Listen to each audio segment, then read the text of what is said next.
അതുകൊണ്ട് സുഖമായിരിക്കും. എന്നാ എനിക്ക് സുഖമല്ല. എനിക്ക് ഇഷ്ടപ്പെട്ടില്ല, നിങ്ങളുടെ വരവ് എനിക്ക് ഇഷ്ടപ്പെട്ടില്ല. ശരിയായില്ല. സാധാരണ സുധീർ വരുന്ന ഞാൻ പല വേദികളും കണ്ടിട്ടുണ്ട്.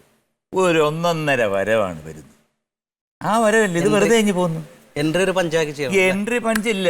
So retake rewind.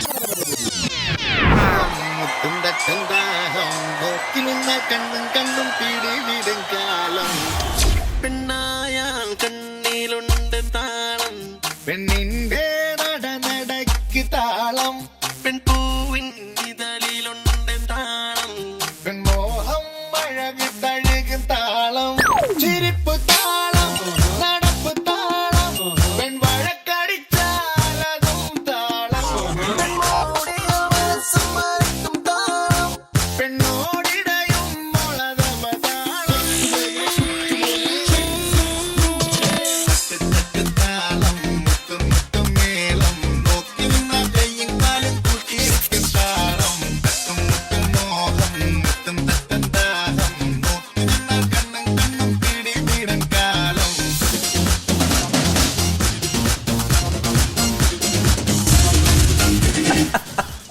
ഇപ്പൊ കറക്റ്റായി, ഇപ്പൊ ക്ലിയർ ആയി.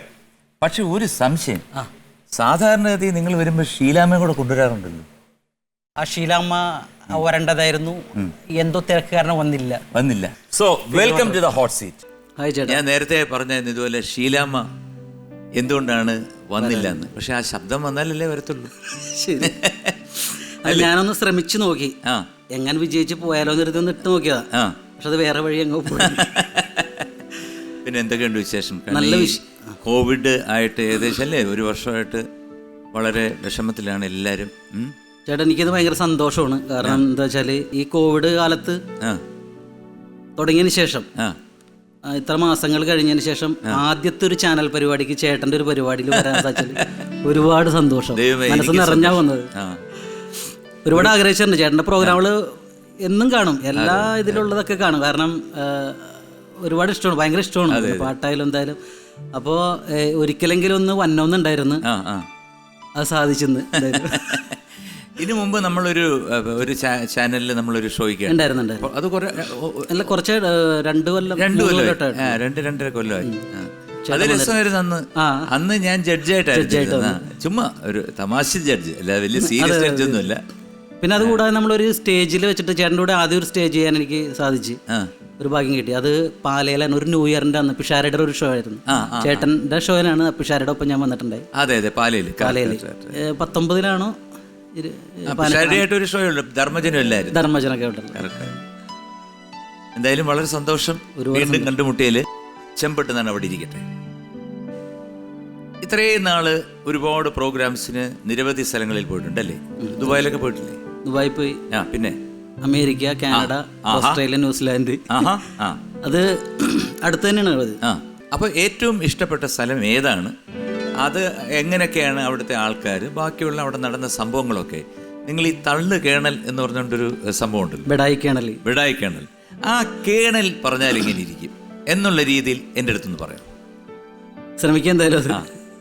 അത് കുറെ മുടിയൊക്കെ നരച്ചിട്ടും ഫിഗർ ഭയങ്കര മാറ്റം ഉണ്ടായില്ലേ, സൗണ്ട് ചെയ്യാൻ എന്തായാലും. അല്ല, എന്താണ് പറഞ്ഞ എന്താണ്? അല്ല, ഇവിടെ പോയിട്ടുണ്ടല്ലോ പല സ്ഥലങ്ങളിലും. അപ്പൊ അവിടെ എന്തൊക്കെയാണ്, ഏതാണ് സ്ഥലങ്ങൾ ഇഷ്ടപ്പെട്ട്, എന്തൊക്കെ ഭക്ഷണം ഇഷ്ടപ്പെട്ടു, എങ്ങനെയായിരുന്നു നിങ്ങളെ അവിടെ സ്വീകരിച്ചത് എന്നൊക്കെ അറിയാനൊരാഗ്രഹം. ഞാൻ ശരിക്കും പറഞ്ഞാല് 2017-ാണെന്ന് തോന്നണം, എൻ്റെ ഓർമ്മ ശരിയാണെങ്കിൽ, തെറ്റുമെന്നറിയില്ല. അപ്പൊ ആ സമയത്താണ് എനിക്ക് ദിലീപേട്ടന്റെ കൂടെ ഒരു ഷോ ചെയ്യാനായിട്ട് അവസരം ലഭിക്കണം അമേരിക്കയിൽ. അമേരിക്കയിലും പോയി, ഞാൻ കാനഡയിലും പോയിട്ടാണ്. അപ്പൊ അവിടെ നയാഗ്ര വെള്ളച്ചാട്ടമൊക്കെ കണ്ട് ആ വെള്ളത്തിലൊക്കെ ചാടി കുളിക്കാൻ പറ്റി. അപ്പൊ പോയപ്പോ ഞാൻ കുളിച്ചില്ല, കാരണം അവിടെ ചെന്നിട്ട് കുളിക്കാല്ല എന്നൊരാഗ്രഹം ഉണ്ടായി. അങ്ങനെ നയാഗ്രയിലൊക്കെ കുളിച്ചൊക്കെ കയറി, ഭയങ്കര ഹാപ്പി ആയിരുന്നു. പിന്നെ നമ്മുടെ ആ റൈറ്റ് സഹോദരന്മാരുണ്ടല്ലോ വിമാനം ആദ്യമായിട്ട് പറത്തിയത്, അവരെ കണ്ടില്ല. പണ്ട് ഞങ്ങൾ ഒരു ടീമായിരുന്നു. ശരിക്കും വിമാനം കണ്ടുപിടിക്കാനുള്ള ചർച്ചയിലൊക്കെ ഞാൻ ഉണ്ടായതാണ്. ഞാൻ നമ്മുടെ ഇടവേള ബാബു, ഷിബു ചക്രവർത്തി, പിന്നെ നമ്മുടെ അബൂസലിയെ കൂടി ഞങ്ങൾ ഒരു മീറ്റിംഗ് കഴിഞ്ഞതിന് ശേഷമാണ് തീരുമാനിച്ചത്. അപ്പൊ അങ്ങനെ ആ സ്ഥലത്ത് പോകാൻ പറ്റി. അപ്പൊ അതൊക്കെ ഭയങ്കര കാര്യമായിരുന്നു. പിന്നെ അതിന് ശേഷമാണ് ഞാൻ നമ്മുടെ ഓസ്ട്രേലിയ ആൻഡ് ന്യൂസിലാൻഡ് അത് ശരി. ന്യൂസിലാൻഡിൽ പോയി ഞാൻ മഞ്ഞിലൊക്കെ കിടന്നൊന്ന് നീരാടി. അത് ശരി. നല്ല രസമാണ് കേട്ടോ. അത് ശരിക്കും നമ്മൾ ഈ മഞ്ഞില് എന്തൊക്കെ പറയും, എസ്കലേറ്റ് എന്നൊക്കെ പറഞ്ഞിട്ട് സംഭവം, ആ ഷൂവിന്റെ ഉള്ളിൽ ഇതൊക്കെ വെച്ചിട്ടേ തെന്നി പോണത്. ഞാൻ അതിൽ കയറി. പക്ഷെ എനിക്ക് അവിടെ ഫ്ലൈറ്റ് ടിക്കറ്റ് എടുത്ത് ഇങ്ങോട്ട് വരണ്ടാന്ന് പറഞ്ഞ് ഞാൻ ഇങ്ങോട്ട് പോന്നോളാന്ന് പറഞ്ഞു. അവിടെ നിന്ന് ഞാൻ ഒരൊറ്റ തെന്നി കഴിഞ്ഞിട്ട് പിന്നെ നെടുമ്പാശ്ശേരിയിൽ വന്നാണ് ചാടിയത്. അത് ശരി. പണ്ട് കേണലായിരുന്നപ്പോ നല്ല വെള്ളമായിരുന്നു കേട്ടുണ്ട്. അതെ, ആ വെള്ളം എന്ന് പറഞ്ഞാല് മഴ വെള്ളമാണോ? അല്ല, മറ്റേ സിഞ്ചി പറീസ്. അല്ല, ഈ വെള്ളം എന്ന് പറഞ്ഞാൽ എനിക്ക് ശരിക്കും പറഞ്ഞാൽ ഞാൻ ഈ കാശ്മീർ താഴ്വരയിലായിരുന്നില്ല, ലഡാക്കിലായിരുന്നു ഞാൻ, പട്ടാളത്തിലായിരുന്നു അവിടെ. ഈ മഞ്ഞത്തെങ്ങനെയാണ് ഇരിക്കുന്നത്? മഞ്ഞത്തിരിക്കാനുള്ളൊരു ശേഷി എനിക്ക് തന്നെ. എനിക്കും പിന്നെ നമ്മുടെ ഈ മഞ്ഞത്തുള്ള മഞ്ഞ കരടിയില്ലേ, ഹിമക്കരടി, ഇവർക്ക് മാത്രം ഇതിനുള്ള അനുവാദം കൊടുത്തിട്ടുള്ളൂ ഗവൺമെന്റ്. കരടി.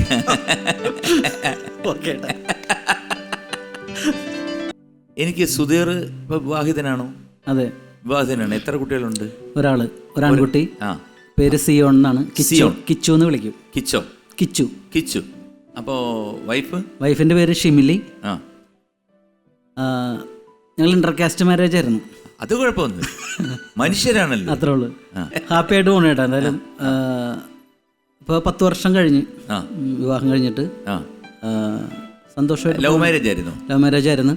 എങ്ങനെ? അത് ഇവിടെയൊക്കെ നാട്ടിലൊക്കെ നോക്കി, പക്ഷെ പെണ്ണ് കിട്ടിയില്ല. പറവൂർ കണ്ടിട്ട് പെണ്ണുങ്ങളൊന്നും. അന്ന് മിമിക്രിക്കാരനാണല്ലോ. വേറെ ചെറിയ ജോലികളൊക്കെ അന്നൊക്കെ ചെയ്യുന്നു. പക്ഷെ എന്നാലും നമ്മുടെ മനസ്സിലായതുകൊണ്ട് പൂർത്തിയാക്കാൻ പറ്റാറില്ല പല ജോലികളും പോലും. അപ്പം അങ്ങനെ പോയപ്പോൾ പിന്നെ തൊഴിൽ മിമിക്രി എന്ന് പറഞ്ഞപ്പോൾ അങ്ങനെ ഒരു ഇതുണ്ടായിരുന്നു. പുള്ളിക്കാരത്തി കരിപ്പൂർ എയർപോർട്ടിലായിരുന്നു. അവിടെ ഇന്ത്യൻ എയർലൈൻസിൻ്റെ ഒരു സ്റ്റാഫായിട്ട് വർക്ക് ചെയ്യുന്നു. സ്ഥിരം ജോലി അല്ലായിരുന്നു. അത് കയറി ഒരു 6 മാസത്തോളമൊക്കെ ആയിട്ടുണ്ടായിരുന്നുള്ളൂ. അപ്പോൾ ഞാൻ അവിടെ ഒരു പ്രോഗ്രാമിന് പോയി, എയർപോർട്ടിൻ്റെ അവരുടെ ഫാമിലിയുടെ ഒരു പരിപാടിക്ക്. അപ്പോൾ അതിന് പുള്ളിക്കാരത്തി പ്രോഗ്രാം കണ്ടില്ല. അത് അവരൊരു ബന്ധു ഉണ്ടായിരുന്നു അവിടെ. അങ്ങനെ പരിചയപ്പെട്ട് സംസാരിച്ച് ആ കൂട്ടത്തിൽ നമ്മളിങ്ങനെ വിവാഹ കാര്യങ്ങളൊക്കെ പറഞ്ഞിങ്ങനെ പെട്ടെന്നല്ല, ഒരു കമ്പനിയാ പോലെ നമ്മൾ സംസാരിച്ചിട്ട്. എത്ര അരമണിക്കൂർ കൊണ്ട് ഇങ്ങനെ നമ്മൾ പരിചയപ്പെടുമ്പോൾ എന്താണ് കല്യാണം കഴിച്ചു ഇതൊക്കെ ചോദിക്കുമല്ലോ ഓരോരുത്തർ. അവരുടെ ഫാമിലിയൊക്കെ ആകുമ്പോഴേക്കും ഉണ്ടാവില്ല, നമ്മൾ കുറച്ചു നേരം ഇങ്ങനെ പറഞ്ഞു കഴിയുമ്പോഴേക്കും. ഒറ്റടിക്കല്ല, ആ പരിപാടി തുടങ്ങി അതിന്റെ അവസാനം വരെയൊക്കെ ഉണ്ടായിരുന്നു. അപ്പൊ അതിനിടയ്ക്ക് നമ്മുടെ വിശേഷങ്ങളും കാര്യങ്ങളൊക്കെ അറിഞ്ഞറിഞ്ഞ് ലാസ്റ്റ് പരിപാടി നടന്നില്ലേ? പരിപാടി നടന്നു. അല്ല, ഞാൻ ചോദിച്ചേ ഇതിന് വിശേഷങ്ങളൊക്കെ ചോദിച്ചോണ്ടിരുന്നതേ ഉള്ളൂ. പ്രോഗ്രാം നടന്നില്ല? പ്രോഗ്രാം ഉണ്ടായിരുന്നു. അപ്പൊ അന്ന് ഒരു ചെറിയ പരിപാടിയായിരുന്നു അത് ഞങ്ങളുടെ. പിന്നെ അവിടെ അവരുടേതായ കുറെ ഫംഗ്ഷൻസ് ഇതൊക്കെ ഉണ്ടായിരുന്നു, പ്രോഗ്രാമൊക്കെ ഉണ്ടായി. അപ്പൊ അങ്ങനെ കല്യാണം കഴിക്കാമോ എന്ന് ചോദിച്ചു. അല്ല, അപ്പൊ അങ്ങനെ ആലോചിക്കേണ്ടെന്ന് ഞാൻ പറഞ്ഞു. അവിടെ വെച്ചൊന്നും ഇതൊന്നും ഉണ്ടായില്ല. അപ്പം അങ്ങനെ അവിടെ അവരിങ്ങനെ നമ്മളെ നോട്ട് ചെയ്ത് വെച്ച്. അപ്പോൾ പുള്ളിക്കാരത്തിനോട് ഇങ്ങനെ പറഞ്ഞ്, പെൺകുട്ടിയോട് പറഞ്ഞു, ഇങ്ങനെ ഷിമിലിനോട് പറഞ്ഞു, ഇങ്ങനെ ഒരു വീഡിയോ കാണിച്ചു കൊടുത്തു ഈ പ്രോഗ്രാമിൻ്റെ. അപ്പോൾ അത് ഐറ്റം കണ്ടില്ലെന്ന് തോന്നുന്നു, കണ്ടെങ്കിൽ ചിലപ്പോൾ പ്രശ്നം തന്നെ. പക്ഷെ അത് കണ്ടപ്പോൾ ഇങ്ങനെ ഇത് വന്ന് ഇങ്ങനെ ആലോചിക്കേണ്ടെന്ന് പറയാം. അപ്പോൾ ഇങ്ങനെ എന്നോട് പുള്ളിക്കാരത്തി വിളിച്ചു, ഇങ്ങനെ ഒരു കുട്ടിയുണ്ട്, പിന്നെ കാസ്റ്റൊക്കെയാണ്. അപ്പം ഞാനാണെങ്കിൽ ഇങ്ങനെ ഇതായിട്ട് വീട്ടിൽ കുഴപ്പമൊന്നുമില്ല, ആയിക്കോട്ടെ എന്ന് പറഞ്ഞ് അങ്ങനെ കെട്ടി. ഇപ്പോഴും വാടക തന്നെയാണ്. അതുടനെ ഞാൻ പറയട്ടെ, ഈ വർഷം കഴിയുമ്പോഴത്തേക്ക് ഒരു പുതിയ വീടൊക്കെ വെച്ച് നിങ്ങൾ ഹാപ്പി ആയിട്ട് വീണ്ടും അങ്ങോട്ട് മാറും. സംഭവിക്കട്ടെ. ഹാപ്പി, ഇപ്പോഴും ഹാപ്പി തന്നെ ഉണ്ടായത്. ഇപ്പം നമ്മൾ എങ്ങനെയാണെങ്കിൽ പോലും ഒരു വീട് വെച്ച് ഹാപ്പി. അതെ. പിന്നെ ഈ വരുന്ന ഇതിനത് സംഭവിക്കുമെന്ന് വിചാരിച്ചിരിക്കണം. സംഭവിക്കും ഉറപ്പായിട്ട്. ഈ കോളേജിൽ ഏത് കോളേജിലാണ് പഠിച്ചത്? കോളേജിൽ പഠിച്ചിട്ടില്ല. അപ്പൊ പ്രീ ഡിഗ്രി എവിടെ പഠിച്ചേ? പഠിച്ചിട്ടില്ലേ? 10ാം ക്ലാസ് കൈതാരം ഗവൺമെന്റ് സ്കൂൾ. അതിനുശേഷം 5 വർഷം എന്ത് ചെയ്തു? പിന്നെ ഓരോ ജോലിക്കായിട്ട് ഇറങ്ങി. 10ാം ക്ലാസ്സിൽ പിന്നെ മിമിക്രി ഉണ്ടായിരുന്നു. സ്കൂളിൽ നിന്ന് പോകുന്നതിന് ശേഷം മിമിക്രി. അപ്പോൾ ഇതിനിടയിൽ ഈ കുട്ടിയാണോ ആദ്യമായിട്ട് പ്രേമിക്കുന്നത്, അതോ വേറെ മറ്റെന്തെങ്കിലും ഒരു പ്രേമ? സ്കൂളിൽ വെച്ചൊക്കെ ഉണ്ടായിട്ടുണ്ട്. സ്കൂളിലേ പഠിച്ചിട്ടുള്ളല്ല, 10 വരെയും പഠിച്ച. അപ്പോൾ അതിനിടയ്ക്കൊരു പ്രണയമൊക്കെ ഉണ്ടായിരുന്നു. എന്നിട്ട് പക്ഷെ അത് ഫൈനലെത്തിയപ്പോഴേക്കും അന്ന് പിന്നെ ഇങ്ങനെ നമുക്ക് ഇതുപോലെയുള്ളതൊന്നും അല്ലല്ലോ, പേടിയാണല്ലോ. കത്ത് കൊടുക്കുക, കൂട്ടുകാരുടെ അടുത്ത് കൊടുത്തു വിടുക, ഇഷ്ടമാണെന്നൊന്നും തുറന്ന് പറയില്ല നേരിട്ടൊന്നും. അങ്ങനെ ഒരു ഇഷ്ടം, ഒരു 7ാം ക്ലാസ്സിൽ വെച്ചൊരു ഇഷ്ടം തോന്നി. അങ്ങനെ പെൺകുട്ടിയോട് ഇങ്ങനെ ഇഷ്ടം തോന്നി. നമ്മൾ പിന്നെ അതിൻ്റെതായ കുറച്ച് പെൺകുട്ടിയുടെ അടുത്തും നമ്മുടെ കൂട്ടുകാരെയൊക്കെ ടീമിനെയൊക്കെ വിട്ട് പറയിപ്പിച്ച് അങ്ങനൊരു ഈ പുള്ളിക്കാരി നമ്മുടെ ക്ലാസ്സിലേക്ക് വരാൻ വേണ്ടി 9ാം ക്ലാസ്സിലെത്തിയപ്പോൾ ഞാൻ 9 ബിയിൽ, അവള് 8 ബിയിൽ. അപ്പം നമ്മുടെ കൂടെ പഠിക്കാൻ വേണ്ടി ഒരു കൊല്ലം ഞാൻ 9ൽ മനഃപൂർവ്വം തോറ്റ് ഈ ഡിവിഷനിൽ വരും. അല്ല, എൻ്റെ പ്രേക്ഷകരൊന്ന് കേൾക്കണേ, തള്ളു കേണലെന്നൊക്കെ പറയുന്നത് വളരെ സത്യം പറഞ്ഞ. അപ്പൊ ഒരുമിച്ച് കൂടാൻ വേണ്ടിയിട്ട് 9ൽ ഒരു പ്രാവശ്യം തോറ്റു കൊടുത്തപ്പോൾ പെൺകുട്ടി 9ൽ വന്നു. പക്ഷെ സംഭവിച്ചതെന്ന് വെച്ച് കഴിഞ്ഞാൽ വീണ്ടും ശരിക്കും എഴുതിയപ്പോഴത്തേക്ക് 9 വീണ്ടും തോറ്റ്, പെൺകുട്ടി 10 ഗുഡ് ബൈ എന്ന് പറയുകയും ചെയ്തു. ഇല്ലില്ല, 10 പിന്നെ ഡിവിഷൻ മാറ്റി. എന്നെ കുറച്ച് പേരെ അതിൽ ജയിച്ച് 9 പിന്നെ ജയിച്ച് 10 എന്നപ്പോഴേക്കും വേറെ ഡിവിഷനിലാക്കി. ഞങ്ങളൊരു കുറച്ച് പേരെ മാറ്റി. അപ്പം അങ്ങനെ മാറ്റി. പിന്നെ അത് പിന്നെ ലാസ്റ്റ് ടൈമിൽ ഇതൊന്നും ഇഷ്ടമാണെന്ന് പറയണമല്ലോ ഡയറക്റ്റ് നേരിട്ട്. എൻ്റെ കുട്ടീന് ഇഷ്ടമാണെന്ന് പറഞ്ഞു പോയിട്ട് ദിവസം ഇല്ല ലാസ്റ്റ് എന്ന് പറഞ്ഞിങ്ങനെ. അപ്പോൾ പുള്ളിക്കാരത്തി പറഞ്ഞതൊരു ഇപ്പോൾ ഒരു 8 പേര് എൻ്റെ കൂടെ അങ്ങനെ ഇഷ്ടമാണെന്ന് പറയും വന്നിട്ടുണ്ട്. അതിൽ 6ാമത്തേണെന്ന് പറഞ്ഞു ഞാൻ. അപ്പോൾ അതോടുകൂടി അവിടെ ഫ്ലാറ്റായി പോയി, അവിടെ വെച്ച് തീർന്നു. അപ്പം ആ സ്കൂൾ പഠിച്ച ഓർമ്മയിലൊരു പാട്ട് പാടാൻ പറ്റുമോ? മഞ്ഞിൻ ചിറകുള്ള വെള്ളരിപ്രാവേ ഉള്ളിൻ്റെ ഉള്ളിൽ തിരയുന്നതെന്തേ,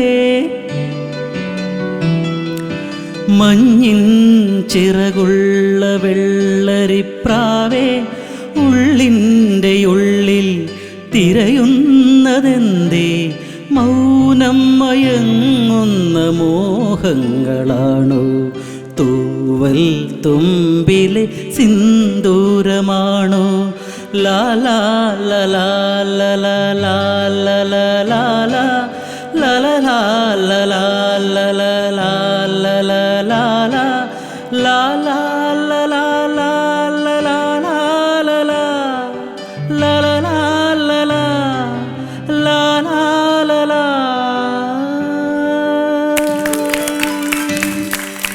വേണു നാഗവള്ളിയുടെ ചിത്രത്തിലെ ഗാനമാണ്. എനിക്കിപ്പോഴും ഓർമ്മയുണ്ട്. ഇത് എനിക്ക് ഏകദേശം ഒരു സ്വാഗതം. അതെ, 10-20 ദിവസം ജലദോഷം വന്നിട്ട് മാറത്തേയില്ല. ഇതിൻ്റെ റെക്കോർഡിങ് തരകണി സ്റ്റുഡിയോ വെച്ച് നടത്തിയതിന് ശേഷം ഇവർ വെയിറ്റ് ചെയ്യാണ് ഈ പാട്ട് പാടാൻ. ഇത് ഞാനും വേണുഗോപാലുമായിട്ടാണ് പാടിയിരിക്കുന്നത്. എനിക്ക് 20 ദിവസമായിട്ടും ജലദോഷം മാറില്ല. അവസാനം വേണുചേട്ടൻ പറഞ്ഞ് ഇനി നീ ആ ജലദോഷം വെച്ചങ്ങ് പാടാൻ പറഞ്ഞു. അപ്പം എൻ്റെ വോയിസ് ഒരിക്കലും അതിനകത്ത് തിരിച്ചറിയത്തില്ല. ആ റെക്കോർഡ് കേട്ട് കഴിഞ്ഞാൽ അറിയാം. ഒരു മൂക്ക് ഭയങ്കര ജലദോഷം ഒരു മൂക്കടയ്ക്കുമല്ലോ, അങ്ങനെയാണ്. നന്നായിരുന്നു കേട്ടോ, വെരി ഗുഡ്.